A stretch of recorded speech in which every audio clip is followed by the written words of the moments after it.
దీనిలో పోయిన వారం మనం చదువుకున్న పాఠంలో ఆత్మచేత నింపబడ్డ వాళ్ళకి 3 లక్షణాలు ఉండాలి అని వారు ఆ సంఘము వారు నమ్మారు. అది సిద్ధాంతంగా అంగీకరించారు. అందులో ఒకటి ప్రవచనం, రెండవది దర్శనం, మూడవది అన్య భాషలు. ఈ ప్రవచనం గురించి తర్వాత దర్శనం గురించి పోయిన వారం పాఠంలో చర్చించాం. అయినప్పటికీ ఈరోజు పాఠంలో కూడా ఒకటి రెండు వాక్యాలు, అవసరమైనన్ని వాక్యాలు ఆ ఆ అంశాన్ని గురించి కూడా మనము చర్చిద్దాం. ఈ దర్శనాలు అనేటువంటి ఈ మాట దగ్గరికి వచ్చినప్పుడు ఆ దర్శనాలన్నీ బైబిల్కు భిన్నంగా ఉంటాయి. బైబిల్లో ఆధారం లేదు, పరిశుద్ధ గ్రంథములో ఇటువంటి మాటలు చెప్పలేదు. పరిశుద్ధ గ్రంథములో చెప్పబడిన దానికి కంటే ఇంకా మించి ఎక్కువ సమాచారం మాకు బయలుపరచబడింది అని ఈ దర్శనాలు పొందేవాళ్ళు చెప్తారు. అయితే అది ఎంతవరకు వాస్తవం? పరిశుద్ధ గ్రంథంలో చెప్పబడిన దానికి భిన్నంగా ఇంకా ఎక్కువ సమాచారం మాకు బయలుపరచబడింది అని చెప్పేటువంటి ఈ మాటలు అంగీకృతం కాదు. ఎందుకనంటే క్రైస్తవులు వారి ఆధ్యాత్మిక జీవితాన్ని కొనసాగించడానికి దేవుడు సంపూర్ణంగా ప్రవచనాన్ని పరిశుద్ధ గ్రంథంలో భద్రపరిచి మనం అర్థం చేసుకునేటువంటి భాషలో ఆ గ్రంథాన్ని మనకి ఇచ్చాడు. దీన్ని పరిశుద్ధ గ్రంథం అని మన భాషలో చెప్తాం. కాబట్టి ఏదైనా దర్శనము పరిశుద్ధ గ్రంథానికి మించి పరిశుద్ధ గ్రంథములో లేని దానిని వివరించడానికి ప్రయత్నం చేస్తే అది దేవుని చిత్తము కాదు. ఇటువంటి ప్రవచనములు, దర్శనాలు బైబిలు వాక్యానికి సరిపోవు. కాబట్టి నాకు దర్శనం వచ్చింది, నాకు కల వచ్చింది అని ఒకవేళ ఎవరైనా చెప్తే పరిశుద్ధ గ్రంథంలో ఉన్న వాక్యాలకు సరిపోతేనే దాన్ని అంగీకరించాలి. లేకపోతే అట్టి దర్శనాన్ని మనం అంగీకరించవలసిన అవసరము లేదు. అటువంటి ప్రవచనాలకి, దర్శనాలకి కొన్ని వాక్యాలు చదువుదాం. 2 పేతురు 1 అధ్యాయము 18వ వాక్యం.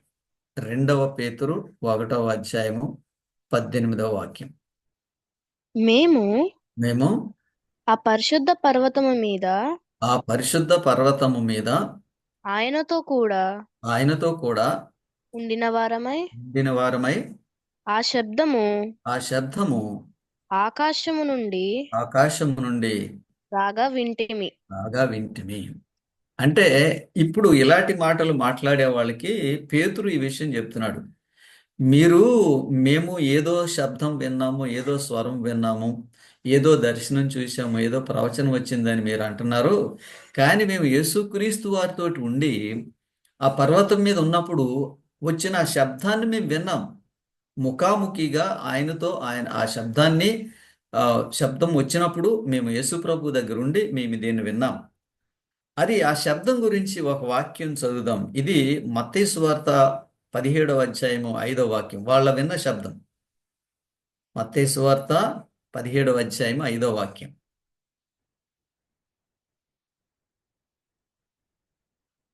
వసుంధర ఈ వాక్యం చదవాలి. Good morning sir. Good morning. అతడు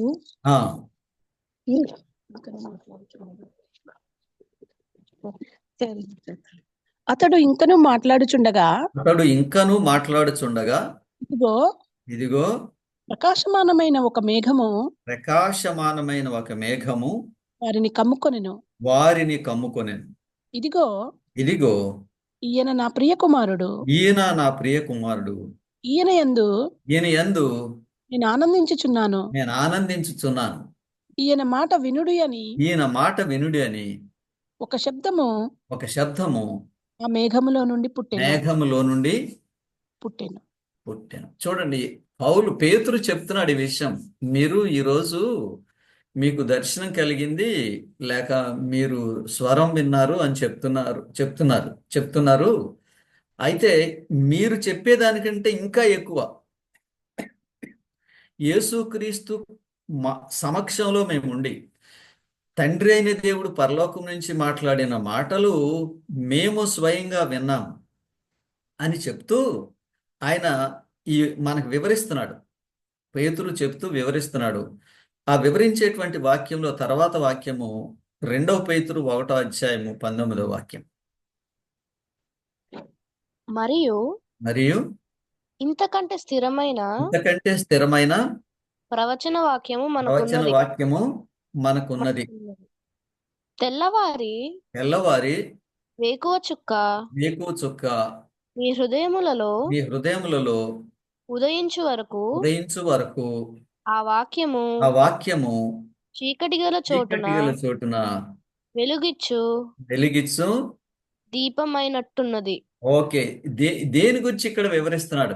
మరియు ఇంతకంటే స్థిరమైన ప్రవచన వాక్యం అనుకున్నది.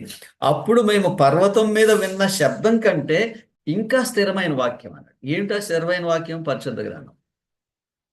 కాబట్టి ఇప్పుడు ఈ రోజుల్లో ఎవరైనా ఇలా మాట్లాడితే ఇది చాలా చక్కటి జవాబు. మేము కూడా విన్నాం దేవుని స్వరం, ఆయన మాట మేము విన్నాం అని చెప్తూ పేతురు ఈ మాటలో రాస్తున్నాడు. ఇంతకంటే ఆ శబ్దం కంటే స్థిరమైన ప్రవచన వాక్యం అనుకుంది. అందుకని ఇలాంటి దర్శనం చూశానని, ఇలాంటి ప్రవచనం చూశానని ఎవరైనా చెప్తే ఆ మాటలు ఈ వాక్యానికి సరిపోవాలి. మరియు ఇంతకంటే స్థిరమైన ప్రవచన వాక్యం మనకున్నది. తెల్లవారి వేకువ చుక్క మీ హృదయంలో ఉదయించు వరకు ఆ వాక్యము చీకటి గల చోటున వెలుగిచ్చు దీపమైనట్టున్నది. వండర్ఫుల్గా ఎక్స్ప్లెయిన్ చేశారు. మనము ఒక రకంగా చీకట్లో ఉన్నాం. వాక్యం తెలియకపోతే మనం చీకట్లో ఉన్నట్టు అర్థం. అటువంటి చీకట్లో ఉన్న వారికి వాక్యం ఇచ్చేది, జ్ఞానం ఇచ్చేది పరిశుద్ధ గ్రంథం. కాబట్టి కొన్నిసార్లు మనుషులు ఏదో స్వరూపం చూసాము, ఏదో స్వరం విన్నామని చెప్తే వాళ్ళు చెప్పేది ఈ వాక్యంకి సరిపోవాలి. తర్వాత వాక్యం అదే గ్రంథంలో అదే అధ్యాయంలో 20వ వాక్యం చదవండి. ఒకడు తన ఊహను బట్టి చెప్పుట వలన లేఖనములలో ఏ ప్రవచనము పుట్టదని మొదట గ్రహించుకొనవలెను. అది మొట్టమొదట ఏం గ్రహించాలంట? మనుషుల ఊహ వలన పరిశుద్ధ లేఖనం ఉనికిలోకి రాలేదు. ఎందుకని ఈ మాట పేతురు చెప్తున్నాడంటే, ఎక్కువ మంది మనుషులు ఈ రోజు నాకు దర్శనం వచ్చిందని, నాకు కల వచ్చిందని, నాకు దేవుడు కనపడ్డాడని, దేవుడు ఇలా చెప్పాడని, ఈ మాటలు ఎక్కువ భాగం మనుషుల యొక్క ఊహ. వింటున్నారా? చాలా అమూల్యమైన పాఠం మనకు అందరికీ ఇది. ఈ ఊహతోటి నింపబడ్డ మనిషి అలా మాట్లాడతాడు. ఒక్కడు తన ఊహను బట్టి చెప్పుట వలన పరిశుద్ధ లేఖనములు ప్రవచనము పుట్టలేదని గ్రహింపాలి. ఇవి మనుషుల యొక్క ఊహ వలన వచ్చింది కాదు, ఇది పరిశుద్ధ లేఖనం. అది ఎలా వచ్చిందో తర్వాత వాక్యంలో చెప్తాడు. 2 పేతురు 2 అధ్యాయము 21 వాక్యం. 2 పేతురు 2 అధ్యాయము 21 వాక్యం.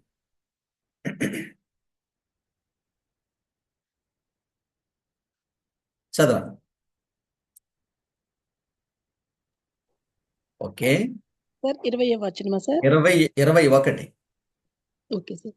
వారు నీతి మార్గమును అనుభవపూర్వకముగా తెలుసుకొని. మీరు 20వ అధ్యాయము 2 పేతురు 2 అధ్యాయము 21 వాక్యం చదవండి. Yes sir. 2:21.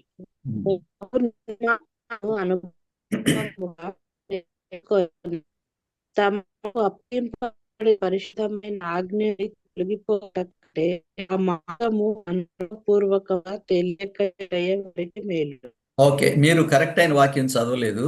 మీరు 2 పేతురు అనుభవపూర్వకముగా. ఓకే ఓకే ఓకే మీరు మీరు 2 పేతురు 2 అధ్యాయము 1 పేతురు 2 అధ్యాయం చదవండి. ఇది నేను పొరపాటు చెప్పాను. ఓకే, 2 పేతురు 1 అధ్యాయం.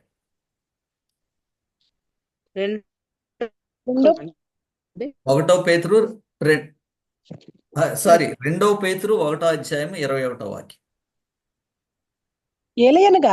ఎలయనగా ప్రవచనము ఎప్పుడును మనుషుని ఇచ్చను బట్టి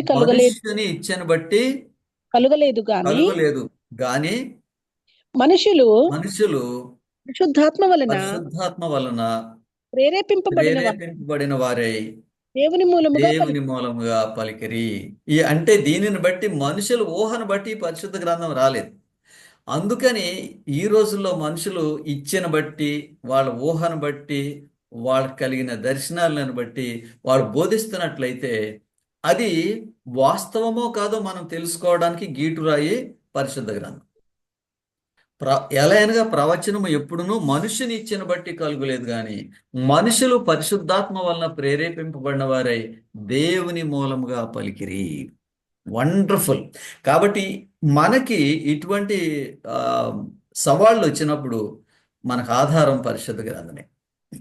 అయితే ఒక లోటు ఏంటంటే విశ్వాసులైన వారు అంత లోతుగా తర్బీదు పొందటం లేదు, అంత లోతుగా పరిశుద్ధ గ్రంథాన్ని చదవటం లేదు. సమయం వచ్చింది, విశ్వాసులైన వారు ప్రతి ఒక్కరూ ఇటువంటి ఉద్దేశాలు లేక అవసరమైన ఈ మాటలను తెలుసుకోవడానికే దేవుడు మనకి ఈ జూమ్ ఏర్పాటు చేశాడు. దీని ద్వారా మనం రికార్డింగ్ చేస్తున్నాము, తర్వాత నోట్స్ రాసుకుంటున్నాం, తర్వాత మీరు ఈ వాక్యాలు మీ మధ్య వీటిని చర్చిస్తున్నారు. ఈ విధంగా ఏది వాస్తవం అనేది మీకు పూర్తిగా అర్థమవుతుంది. ఏలైనగా ప్రవచనము ఎప్పుడునో మనుషుని ఇచ్చి బట్టి కలుగులేదు కానీ మనుషులు పరిశుద్ధాత్మ వలన ప్రేరేపింపబడిన వారే దేవుని మూలంగా పలిగిరి. వాక్యం యందు ఈ వాక్యాన్ని మనం అనుసరించి నడవాలి అని చెప్తున్నాడు. ఎంతకంటే స్థిరమైన ప్రవచన వాక్యం ఉంది. మనుషులు ఊహ, మనుషుల తలంపు, మనుషుల ఉద్దేశం కాదు. అయితే ఒకవేళ అలాంటి నిజమైన ప్రవక్తలు వాళ్ళు ప్రవచించారు, వాళ్ళు ప్రవచించింది అవునో కాదు అని మనం తెలుసుకోవాలంటే ఒక పరీక్ష ఇర్మియా 23వ అధ్యాయము 22వ వాక్యం. ఇర్మియా 23వ అధ్యాయము 22వ వాక్యం.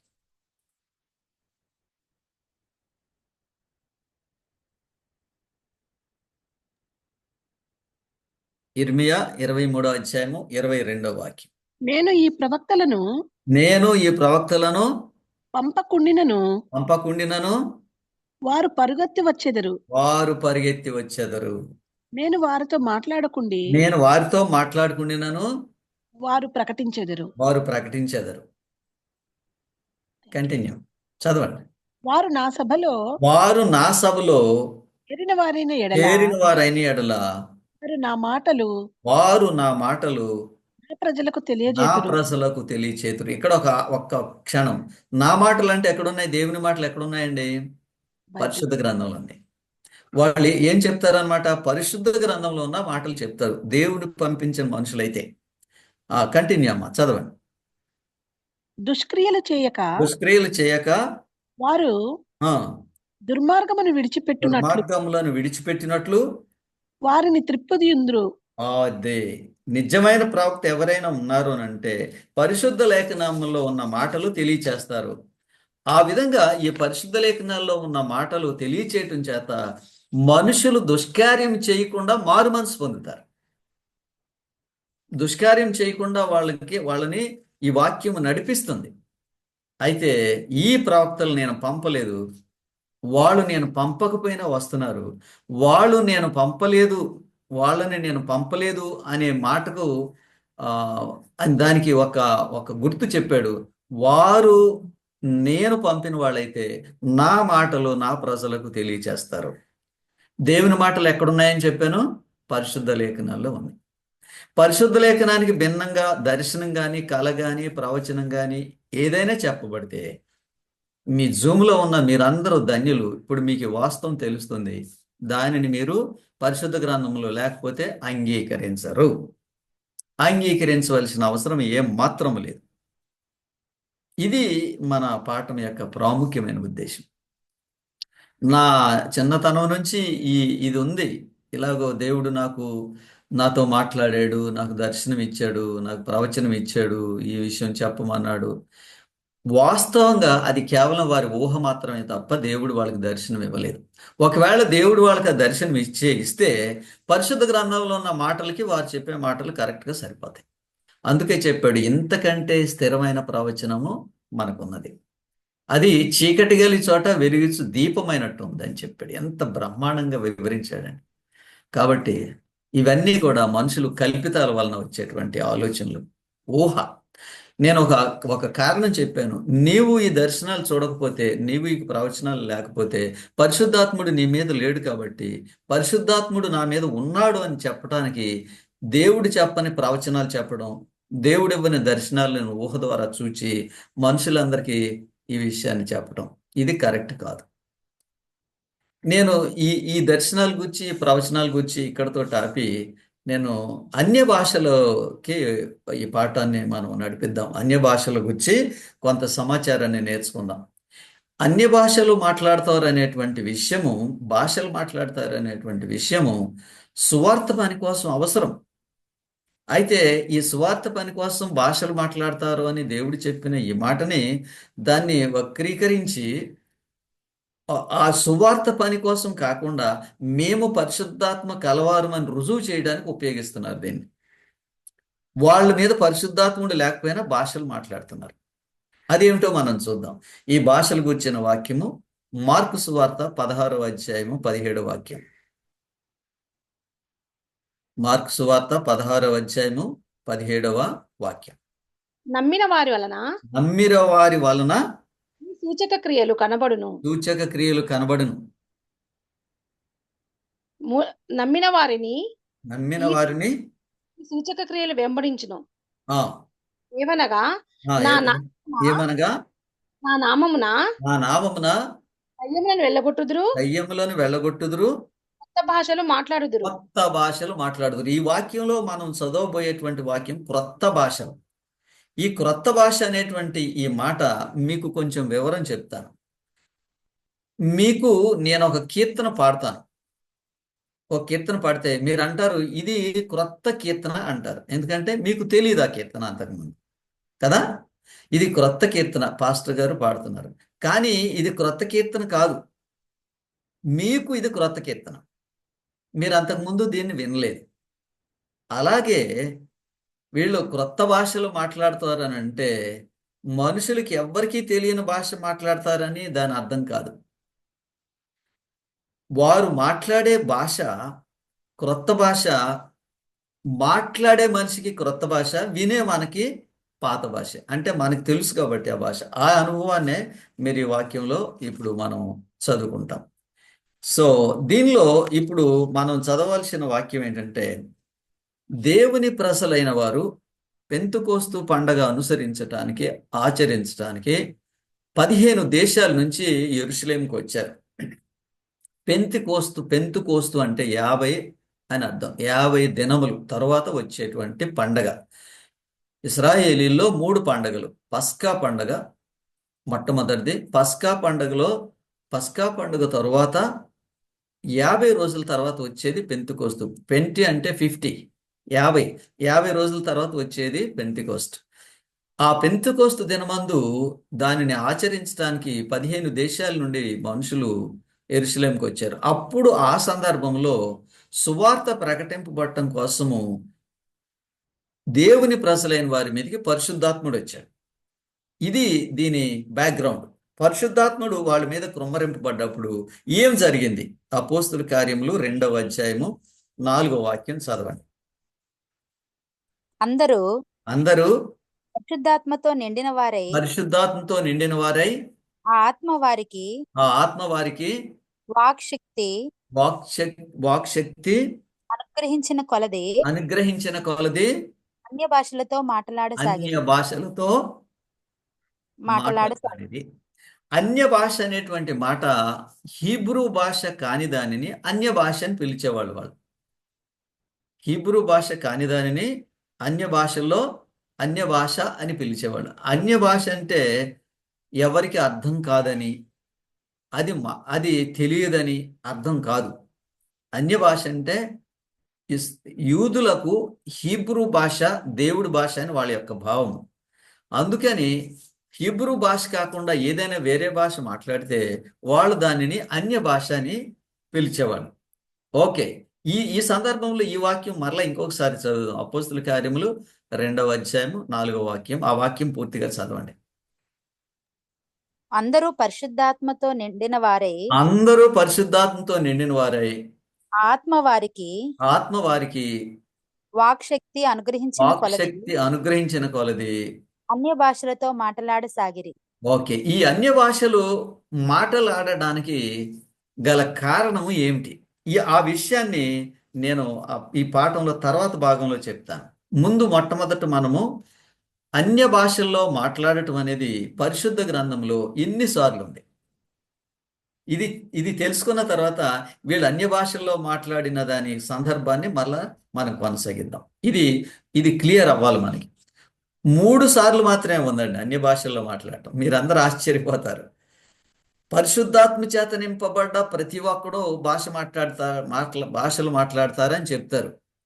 కానీ మీకు ఒక విషయం చెప్తాను, బాప్తిస్మిచ్ యోహాను పరిశుద్ధాత్మతో నింపబడ్డాడు కానీ అన్య భాషలు మాట్లాడలేదు ఆయన. ఇది వాస్తవం. కాబట్టి పరిశుద్ధాత్మతో నింపబడ్డ ప్రతి ఒక్కడు అన్య భాషలు మాట్లాడతాడు అనేది కరెక్ట్ కాదు. తర్వాత ఈ పరిశుద్ధాత్మ చేత నింపబడ్డవాడు ఈ రోజు కూడా భాషలు మాట్లాడాలి అనేది కూడా అవసరం కాదు. అది ఎలాగో మీకు చెప్తాను. 3 సార్లు మాత్రమే భాషల్లో మాట్లాడారు. మొట్టమొదటిది అపోస్తుల కార్యములు 2వ అధ్యాయం 4వ వాక్యం ఇప్పుడు మనం చదివాం. అయితే రెండవ సందర్భము అపోస్తుల కార్యములు 10వ అధ్యాయం 46వ వాక్యం 3వ లైన్. అపోస్తుల కార్యములు 10వ అధ్యాయం 46వ వాక్యం 3వ లైన్ చదవండి. ఎలయనగా వారు భాషలతో మాట్లాడుచు దేవుని ఘనపరచుచుండగా వినిరి. చాలమ్మా, ఇక్కడ ఏంటంట, ఇది రెండవ సందర్భం. ఈ రెండవ సందర్భం అపోస్తుల కార్యములు 10వ అధ్యాయం 6వ వాక్యంలో ఉంది. పరిశుద్ధాత్ముడు వారి మీదకి వచ్చినప్పుడు వాళ్ళు భాషలు మాట్లాడారు. ఓకే, 3వ సన్నివేశం చదువుదాం. అపోస్తుల కార్యములు 19వ అధ్యాయము 6వ వాక్యం. అపోస్తుల కార్యములు 19వ అధ్యాయము 6వ వాక్యం.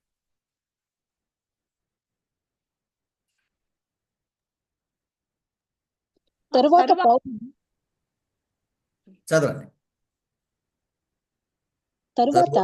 తరువాత సౌలు వారి మీద చేతులుంచగా పరిశుద్ధాత్మ వారి మీదికి వచ్చెను. అప్పుడు వారు భాషలతో మాట్లాడుచు ప్రవచించుటకును మొదలు పెట్టిరి. చాలు.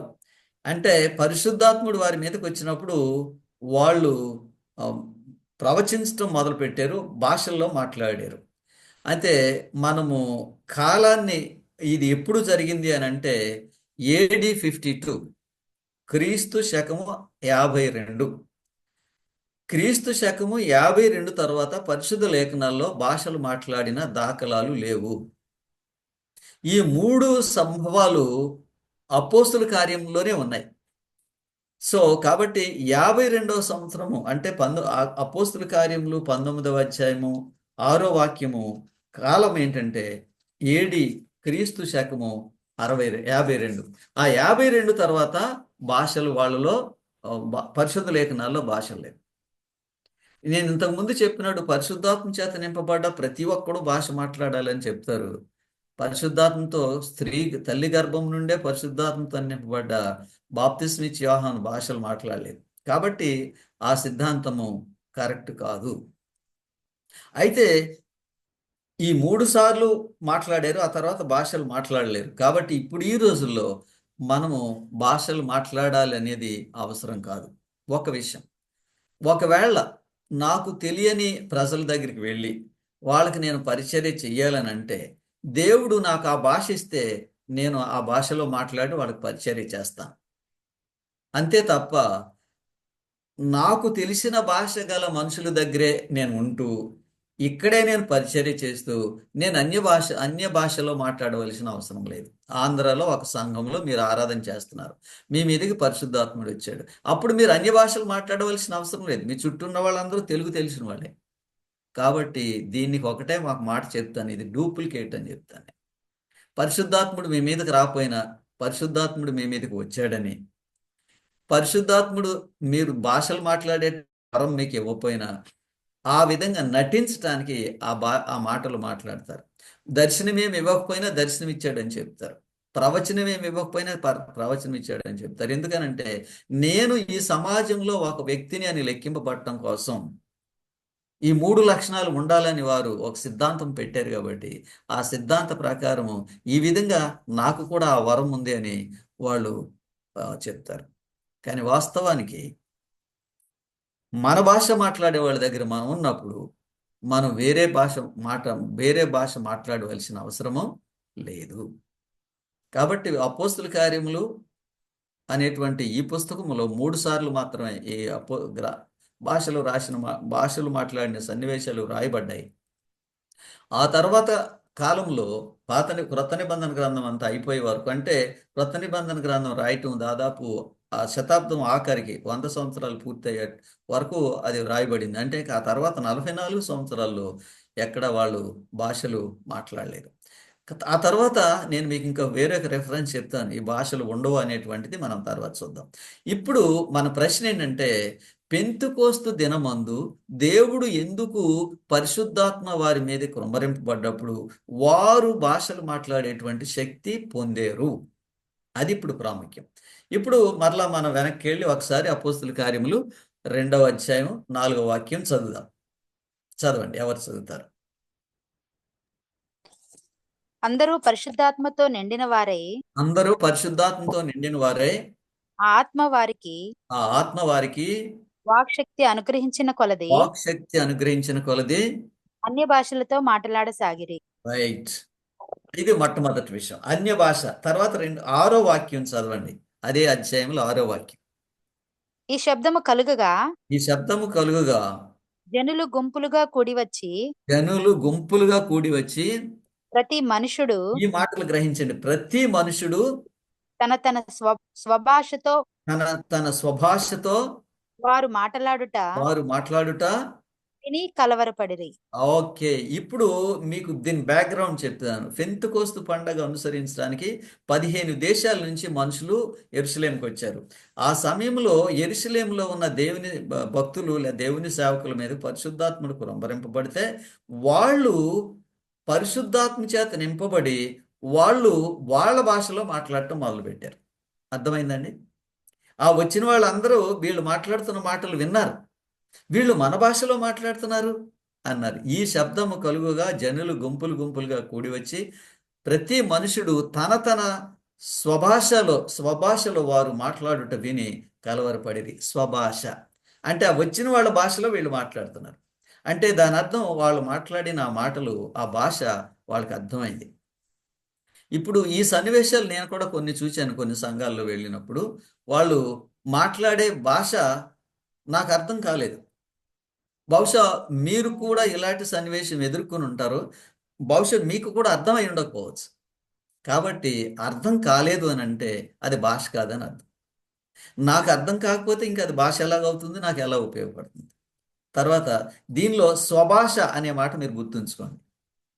ఈ మాట్లాడే భాషకి ఎవరికి అర్థం కాదు ఈ భాష అని ఇంకొక మాట చెప్తారు. అలా కాదు, స్వభాష, మా భాషలో వీళ్ళు మాట్లాడారు అని చెప్పారు. ఇప్పుడు తర్వాత వాక్యం 2వ అధ్యాయము అపోస్తుల కార్యములు 2వ అధ్యాయం 5వ వాక్యం చదవండి.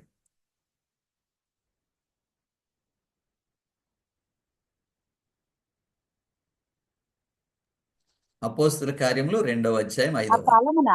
ఆ కాలమున ఆకాశం క్రింద నుండు ప్రతి జనములో నుండి వచ్చిన భక్తిగల యూదులు యెరూషలేములో కాపురముండిరి. ఎక్కడి నుంచి వచ్చారంట వీళ్ళు? ఆకాశము క్రింద నుండి ప్రతి జనములో నుండి వచ్చిన భక్తిగల యూదులు కాపురముండిరి. అంటే వీళ్ళు ఆ టైంలో అక్కడ ఉన్నారు. వేరే దేశాల నుంచి వచ్చి పెంతెకోస్తు పండగ ఆచరించడానికి వచ్చి వాళ్ళు ఆ దేశంలో ఉన్నారు. కాబట్టి వారు వేరే దేశం నుంచి వచ్చిన వాళ్ళు ఈ మాటలు చెప్తున్నారు. యెరూషలేములో ఉండేవాళ్ళు కాదు వీళ్ళు. ఓకే, మా భాషలో, మా సొంత భాషలో వీళ్ళు మాట్లాడుతున్నారు అన్నారు. ఇప్పుడు 8వ వాక్యం చదవండి, అదే అధ్యాయంలో 2వ అధ్యాయం 8వ వాక్యం. మనలో ప్రతివాడు తాను పుట్టిన దేశపు భాషతో వీరు మాట్లాడుట మనం వినుచున్నామే. ఎంత ఎక్సలెంట్ గా చెప్పాడు చూడండి. ఇక్కడ వీళ్ళు అంటున్నారు తాను పుట్టిన భాష, దేశపు భాషలో వీళ్ళు మాట్లాడుతున్నారు అంటున్నారు. మేము పుట్టిన దేశపు భాషలో వీళ్ళు మాట్లాడుతున్నారు. మేము పుట్టిన ఆ దేశంలో ఏ భాష మాట్లాడతారో ఆ భాషలో వీళ్ళు మాట్లాడుతున్నారు. వాళ్ళు మాట్లాడినప్పుడు మొట్టమొదటి చదివిన వాక్యము వాళ్ళకి అర్థమైంది. ఈ రెండో వాక్యంలో కూడా అర్థమైంది. వాళ్ళేమో స్వభాష అన్నారు, వీళ్ళేమో మన భాష అన్నారు.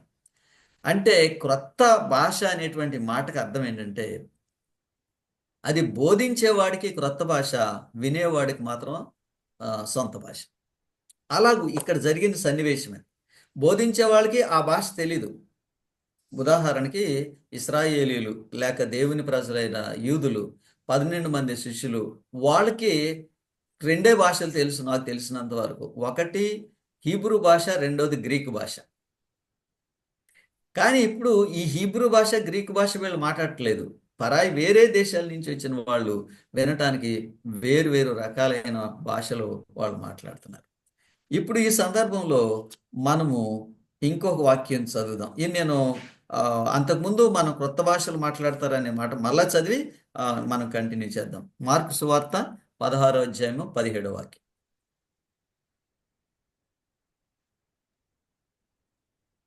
నమ్మిన వారి వలన ఈ సూచక క్రియలు కనబడును. నమ్మిన వారి వలన ఈ సూచక క్రియలు కనబడును. ఏవనగా నా నామమున దయ్యములను వెళ్ళగొట్టుదురు, క్రొత్త భాషలు మాట్లాడుదురు. అప్పుడు ఈ చెప్పిన ఈ ప్రవచనము మత్తయి సువార్త 16-17లో చెప్పిన ఈ ప్రవచనము, మాట్లాడతారని చెప్పిన ప్రవచనము పెంతుకోస్తు పండగ రోజు నెరవేరింది. క్రొత్త భాషలు మాట్లాడారు. ఈ క్రొత్త భాష ఎవరికి? మాట్లాడే వాళ్ళకి క్రొత్త భాష, వినేవాళ్ళకి క్రొత్త భాష కాదు. విన్న వాళ్ళకి అందరికీ అర్థమైంది వీళ్ళు మన భాషలో మాట్లాడారని. రహస్యం ఏంటంటే పరిశుద్ధాత్ముడు వారి మీదకి వచ్చినప్పుడు వారు ఆ దేశస్తులకు సువార్త ప్రకటించడానికి వాళ్ళ దేశపు భాష మాట్లాడేలాగా చేశాడు. పరిశుద్ధాత్ముడు వారి మీదకి రావడం చేత వాళ్ళకి అర్థమయ్యే భాష వీళ్ళు మాట్లాడడం జరిగింది. ఓకే, అంటే దీనిని బట్టి అన్య భాషలు అంటే ఎవరికి అర్థం అవని అని కాదు, మనకి తెలియదని కాదు, తెలియనిదని కాదు, మనందరికీ అర్థమయ్యేదే, మనకు అర్థమయ్యేదే. సో మనకు అర్థమయ్యే భాషలోనే వాళ్ళు మాట్లాడతారు. ఇప్పుడు తర్వాత వాక్యం చూద్దాం. తర్వాత వాక్యం ఏంటంటే అపోస్తుల కార్యములు 2వ అధ్యాయము 6వ వాక్యం. ఈ శబ్దము కలుగగా జనులు గుంపులుగా కూడి వచ్చి ప్రతి మనుష్యుడు తన తన స్వభాషతో వారు మాట్లాడుట విని కలవరపడింది. ఓకే, చూడండి ఎంత చక్కగా చెప్పాడో. దీనిలో స్వభాష అనే మాట ఒకటి, తాను పుట్టిన దేశపు భాష అనేది రెండవ మాట, తర్వాత మన భాషలో వీరు మాట్లాడుతున్నారు అనేది మూడవ మాట. ఈ అపోస్తుల కార్యం 2వ అధ్యాయంలో ఆ మన భాష అనేటువంటి మాట 2వ అధ్యాయం 11వ వాక్యంలో ఉంది. చదవండి. క్రేతీయులు, అరబీయులు మొదలైన మనమందరమును వీరు మన భాషలతో దేవుని గొప్ప కార్యములను వివరించుట వినుచున్నామని చెప్పుకొనిరి. పరిశుద్ధాత్ముడు వారి మీదకి శక్తి వచ్చినప్పుడు వాళ్ళు ఇతరులు అర్థం చేసుకునేటువంటి భాషలో వారికి సువార్తను ప్రకటించారు. దేవుని గొప్ప కార్యములను వివరించుతున్నారు. సువార్త కంటే ఇంకా గొప్ప కార్యం ఏముందండి? సువార్త కంటే గొప్ప కార్యం ఏమి లేదు. వాళ్ళందరికీ సువార్త అందించడానికి వాళ్ళకు అర్థమయ్యే భాషలో మాట్లాడారు.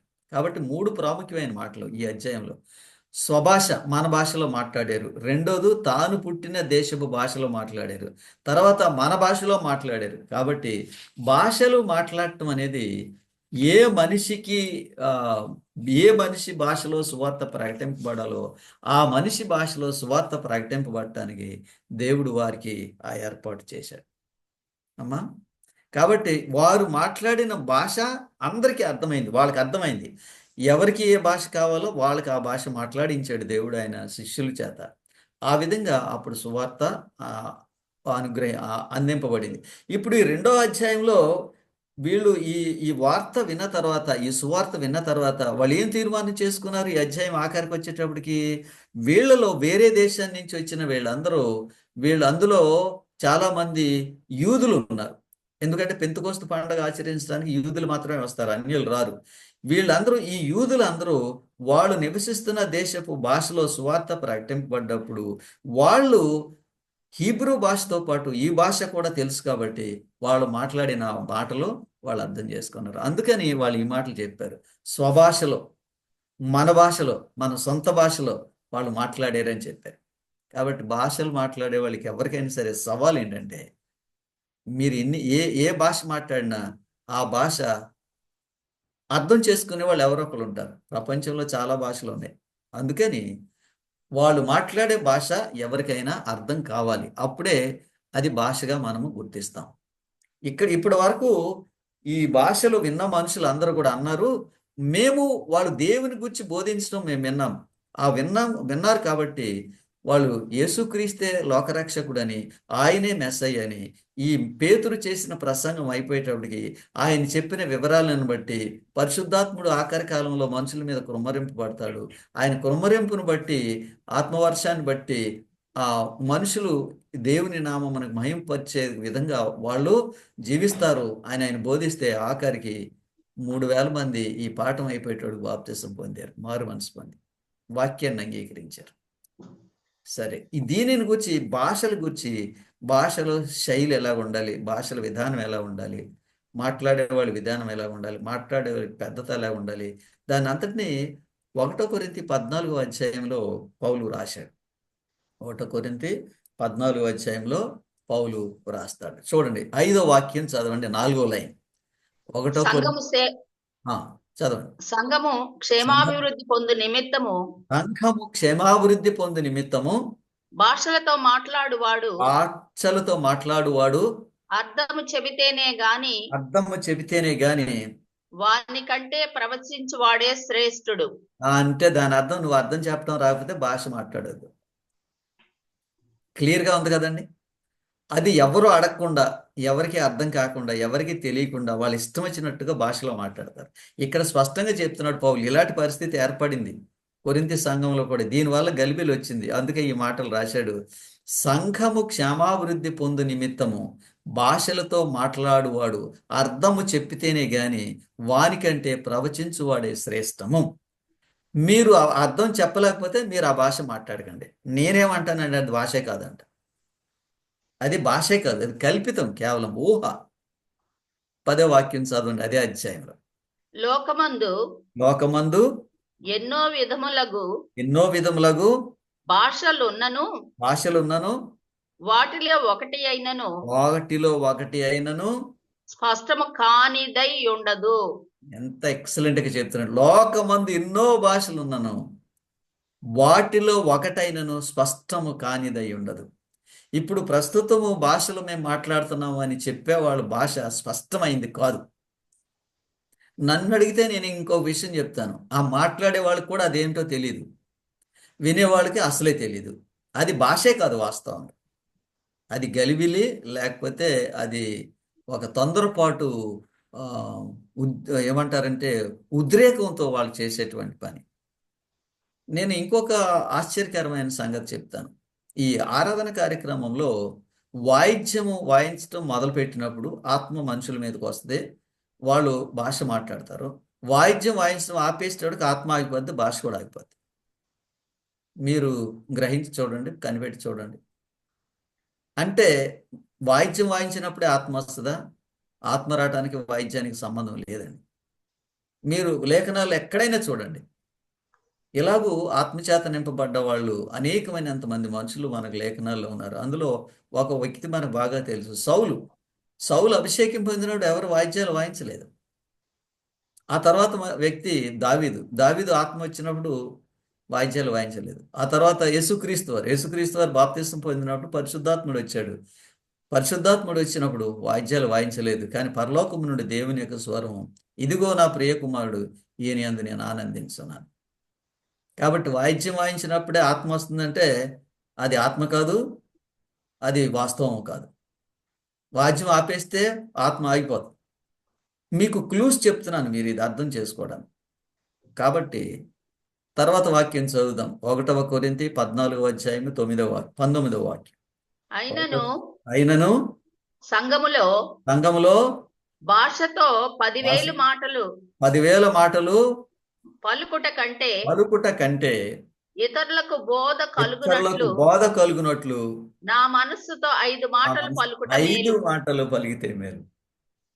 భాషల్లో మాట్లాడే 10,000 మాటల కంటే అందరికీ అర్థమయ్యేటువంటి 5 మాటలు చాలు అని చెప్పాడు. కాబట్టి ఈ భాషలు మాట్లాడడం అనేది సంఘానికి ప్రయోజనకరం కాదు, సంఘానికి ఉపయోగపడేది కాదు, సంఘము ఆధ్యాత్మికంగా బలపడేది కాదు. మీరు చెప్పింది ఏదో నాకు అర్థం కాకపోతే నేను ఎలా బలపడతాను?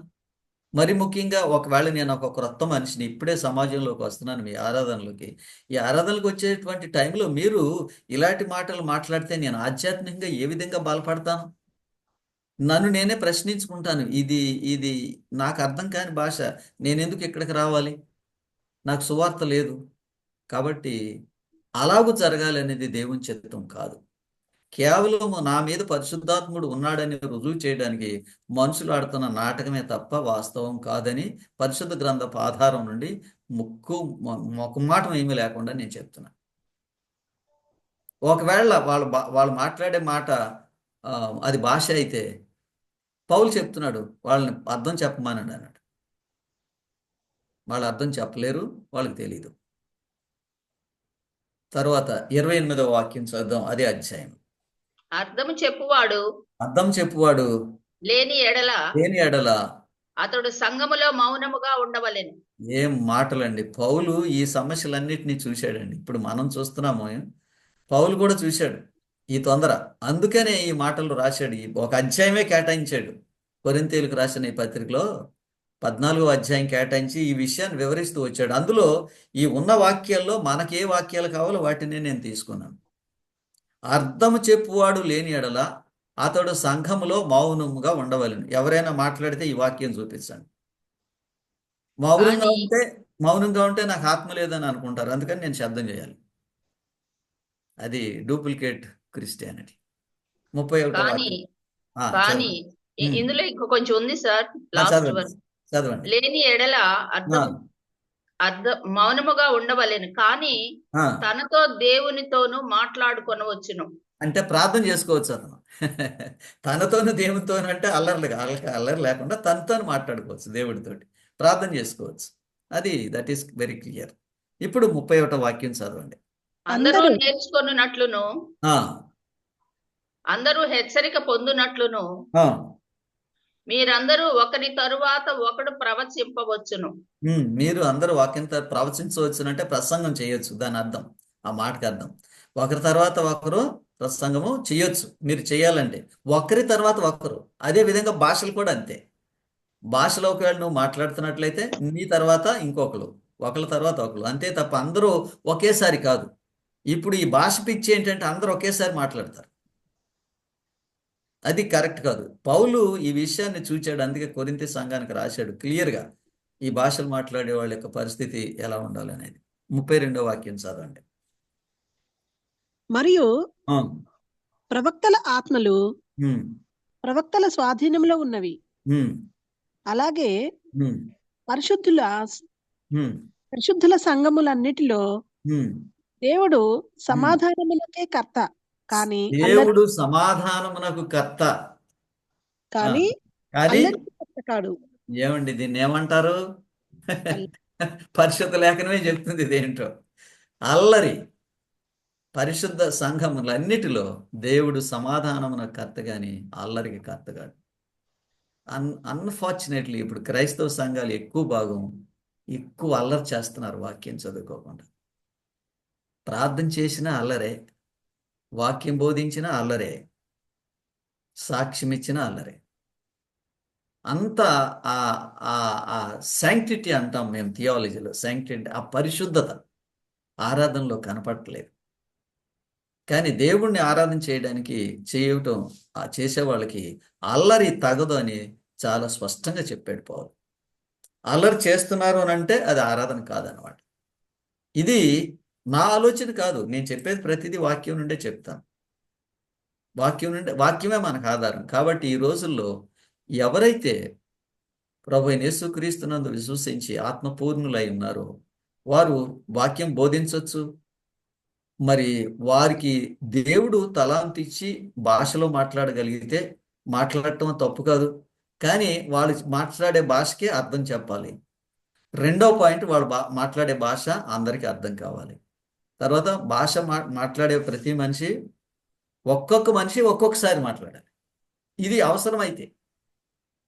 కానీ నా పాయింట్ ఏంటంటే ఒక పాస్టర్గా నేను ఒక 100 మంది సంఘంలో ఉన్నారు. నా సంఘంలో వాళ్ళందరికీ నేను పరిచర్య చేస్తున్నాను. నా సంఘస్థులందరూ తెలుగు మాట్లాడతారు, అందరికీ తెలుగు అర్థం అవుతుంది. ఇటువంటి తెలుగు అర్థమైన సందర్భంలో ఈ భాష ఎందుకు మరి? పోనీ మీరు మాట్లాడింది అర్థం చేసుకుంటానికి వీళ్ళకి ఏమైనా అవకాశం ఉందా? లేకపోతే మీరు దీన్ని మీరు తర్జుమా చేసి వీళ్ళకి అర్థమయ్యే భాషలో చెప్పగలరా? ఇవన్నీ లేవు. కాబట్టి నేను ఒక్క మాట చెప్తాను, ఇవి వాస్తవం కాదు, ఇది అవసరం కూడా కాదు. సువార్త పని కోసము దేవుడు మమ్మల్ని పిలిచాడు, నియమించాడు. అయితే ఈ భాషలు మాట్లాడటం అనేది ఎలా ఉపయోగపడుతుందో మీకు చెప్తాను. నేను తెలుగువాడిని, కానీ సువార్త పని చేయడం కోసము దేవుడు నాకు ఇంగ్లీష్ నేర్చుకునేటువంటి భాగ్యం ఇచ్చాడు. ఇది ఆత్మచేత నింపబడ్డప్పుడు మనుషులు భాషల్లో మాట్లాడతారంటే అర్థం. నేను తెలుగు భాష మాట్లాడని మనుషుల దగ్గరికి వెళ్ళినప్పుడు ఇంగ్లీష్లో బోధ చేస్తాను. అక్కడ ఆ సంఘంలో ఉన్నవాళ్ళు ఆ భాషలోకి తర్జుమా చేస్తారు. తర్వాత మరి నేను ఇండియా అంతా తిరగాలి. నేను సదర్న్ ఏషియా డివిజన్లో పనిచేశాను కాబట్టి ఇండియా అంతా తిరగాలి. ఇండియా అంతా తిరిగి నేను తిరిగే ప్రదేశంలో వెళ్ళి ఏ స్థలంలోకైనా వెళ్ళి నేను పని చేసుకుని తిరిగి రావాలంటే ఇంకొక భాష రావాలి నాకు. తెలుగు ఇంగ్లీష్తో పాటు ఇంకో భాష ఏంటి? హిందీ. కాబట్టి నాకు హిందీ కూడా దేవుడు ఆయన ఆత్మ వలన ఆత్మవరం ఇచ్చి ఆ హిందీ భాష కూడా నాకు మాట్లాడుకోవడానికి దేవుడు సహాయం చేశాడు.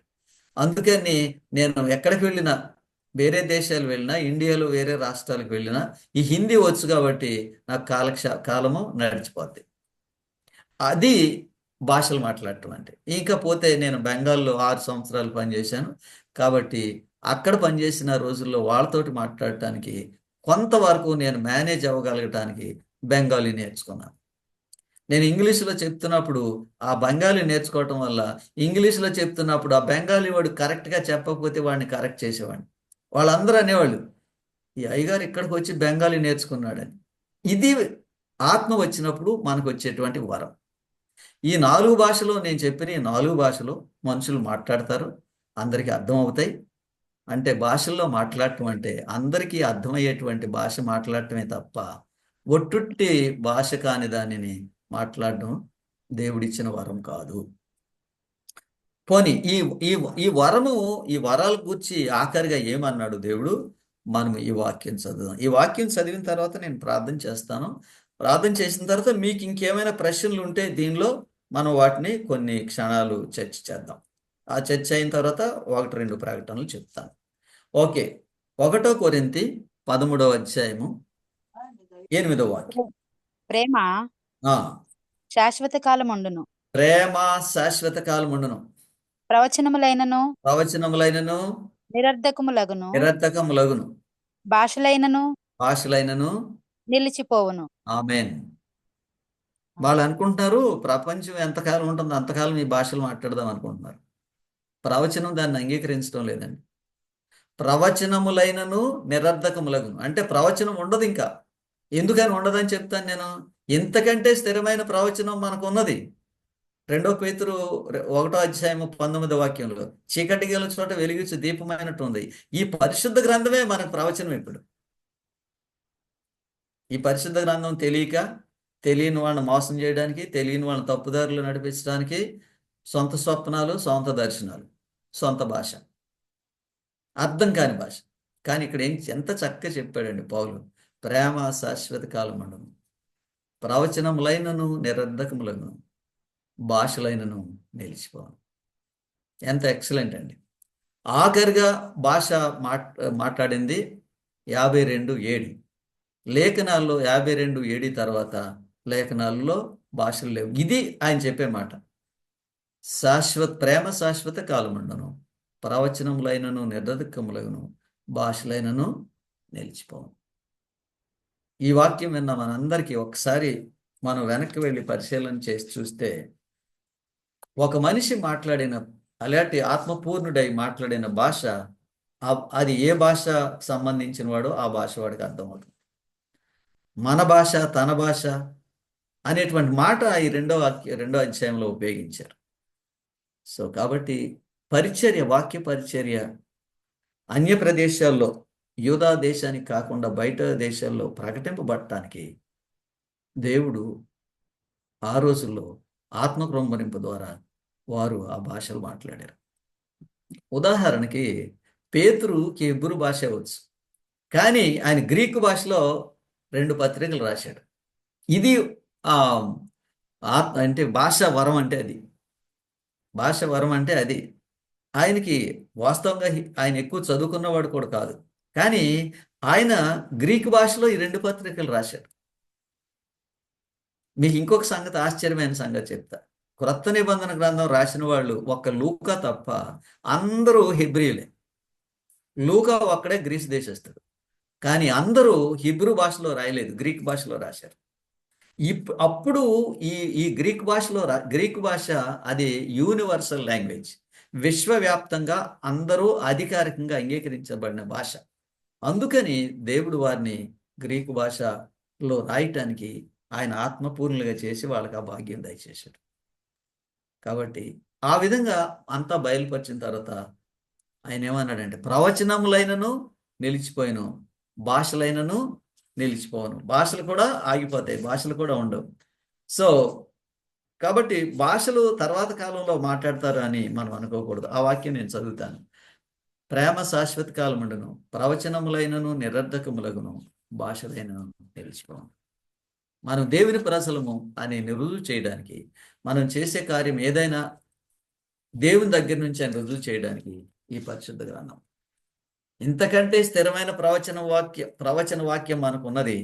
చీకటి కలిగి చోట దీపమైనట్టు ఉంది ఆ ప్రవచన వాక్యం.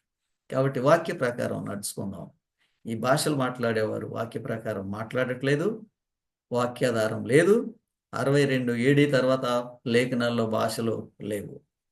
దేవుడి వాక్యమును దీవించునుగాక. ప్రార్థన చేస్తాను. దాని తర్వాత మీకు ప్రశ్నలు ఏమైనా ఉంటే అడగవచ్చు. అత్యున్నతమైన సింహాసనమందు ఆసీనుడైన ప్రభువా, మీ అపారమైన ప్రేమ చేత, మీ అపారమైన కృప చేత మాకు ఒక గొప్ప లేఖనాన్ని, పరిశుద్ధ గ్రంథాన్ని ఇచ్చారు ప్రభు. మా నడవడి, మా జీవితము, మా జీవిత విధానము, మా సాక్ష్యము, మా ఉపదేశము సమస్తము ఈ లేఖనాల మీద ఆధారపడి ఉండాలని మాకు బోధించినందుకు మీకు వందనాలు ప్రభువా. మీ కృప చేత మాకు నేర్పిన ఈ మాటలు మా హృదయంలో ఉంచుకొని, ఈ రోజుల్లో చివరి కాలంలో విశ్వాసులను తప్పుదారిని నడిపించేటువంటి ఎన్నో యుక్తులు, ప్రయత్నాలు ఉన్నాయి.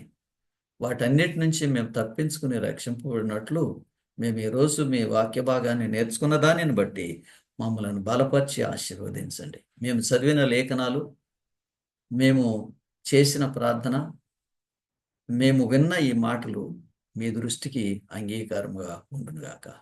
మీ కృప చేత మమ్మలను, ఈ జూమ్లో కూర్చున్న వారిని అందరినీ మీ పరిశుద్ధాత్మ నడిపింపులో లేఖనాలు అర్థం చేసుకుని వాటి ప్రకారం జీవించి మీకు మహిమకరమైన వారుగా ఉండునట్లు సంరక్షించమని ఈ మనవులు మీ కుమారుడైన యేసుక్రీస్తు పేరట ప్రార్థన చేస్తున్నాం తండ్రి. ఆమేన్.